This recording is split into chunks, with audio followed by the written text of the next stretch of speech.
ओम शांति। आज की तारीख है 15/8/2023, 15 अगस्त 2023। आज मीठे बाबा के मधुर मुरली का मुख्य सार है। मीठे बच्चे बाबा का बिंदु स्वरूप है। शिव बाबा निराकार स्वरूप में स्थित है, बिंदु स्वरूप है। उसे यथार्थ पहचान कर याद करो, यही समझदारी है। बाबा के सही स्वरूप को जब हम पहचान कर याद करते हैं, बाबा निराकार स्वरूप है, तो उसे पहचान कर जब बाबा को अपने को आत्मा समझ याद करते हैं तो बाबा कहते हैं यही समझदारी है। प्रश्न है आज की मुरली से, बेहद की दृष्टि से स्वप्न का अर्थ क्या है? इस संसार को स्वप्न व्रत संसार क्यों कहा गया है? उत्तर, स्वप्न अर्थात जो बात बीत गई। तुम अभी जानते हो कि ये सारा संसार अभी स्वप्न व्रत है, अर्थात सतयुग से लेकर कलयुग अंत तक सब कुछ बीत चुका है। तुम्हें अभी सेकंड में इस स्वप्न व्रत संसार की स्मृति आ गई। जो बीत चुका है उसकी स्मृति बाबा ने तुम्हें दिलाई।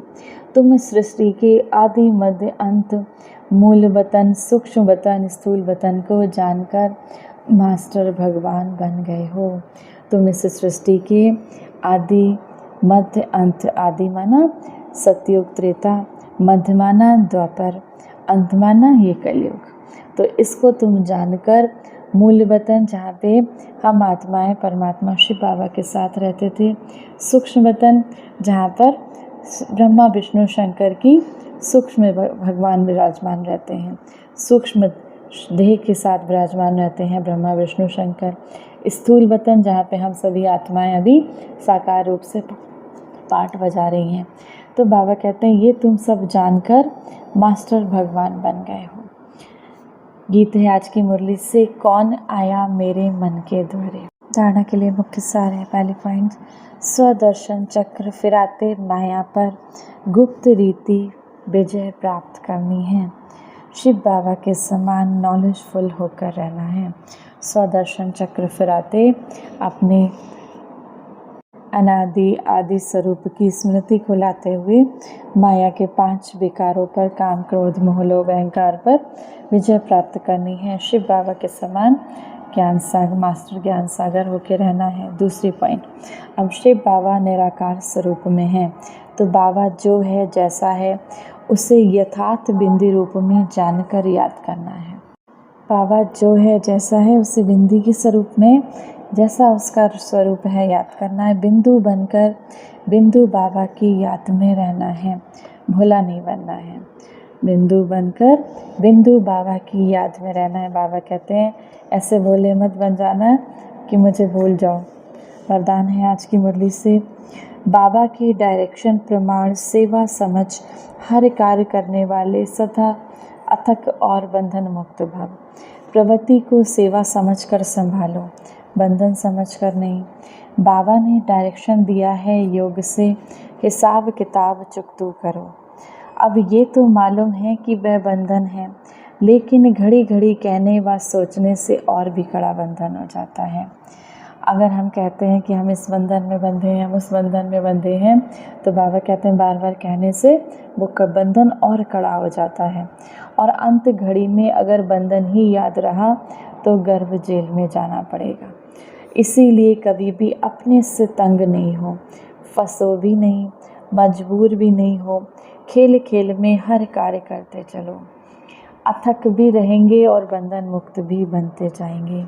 जब किसी भी कार्य को बंधन समझ कर नहीं करेंगे, बोझ समझ कर नहीं करेंगे, या जो भी हमारे परिवार के सदस्य हैं उनमें हम ये नहीं सोचेंगे कि ये सब बंधन है, तो बाबा कहते हैं कोई भी कार्य करो, फंसो नहीं, मजबूर होकर नहीं करो, खेल खेल करके करो, तो अथक भी रहेंगे, बंधन मुक्त भी बन जाएंगे। स्लोगन है आज की मुरली से, भ्रकुटी की कुटिया में बैठकर तपस्वी मूर्त होकर रहो। भ्रकुटी की कुटिया जहाँ पे हम सब तिलक लगाते हैं, इस स्थान पर ध्यान केंद्रित करते हुए शिव बाबा को याद करो, तपस्वी मूर्त होकर रहो। यही अंतर्मुखता है, अंतर्मुखता की यही एक विधि है। आज की मुरली से सम्मान का अभ्यास करेंगे। मैं सतोगुणी आत्मा हूँ, 7 गुणों को धारण किए हुए मैं सतोगुणी आत्मा हूँ। 1 मिनट के लिए इस ज्ञान के सागर, आनंद के सागर परमात्मा शिव बाबा को भ्रकुटी की कुटिया में बैठकर याद करते हैं। मस्तक के सिंहासन पर विराजमान मैं चैतन्य मूर्ति एक दिव्य आत्मा हूँ। भ्रकुटी पर लाइट के स्वरूप में चमकती हुई मैं आत्मा हूँ। मुझ आत्मा का प्रकाश मुझ आत्मा से निकल चारों ओर के वायुमंडल में फैलता जा रहा है। चारों ओर का वायुमंडल दिव्य शक्तियों से प्रकाशमान हो गया, दैवीय शक्तियों से भरपूर हो गया। आत्माएं शक्तिशाली अनुभव कर रही हैं।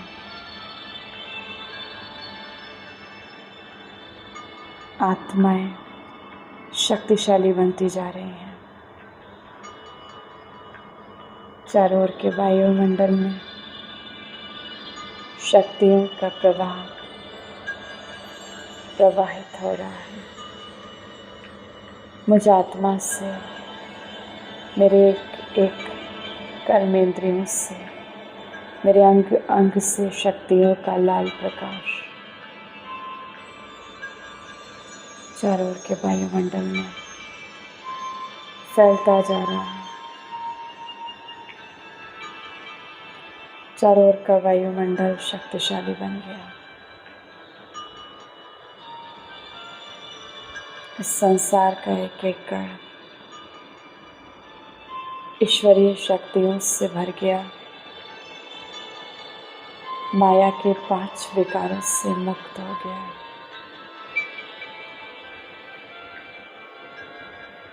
मैं संपूर्ण पावन आत्मा हूँ।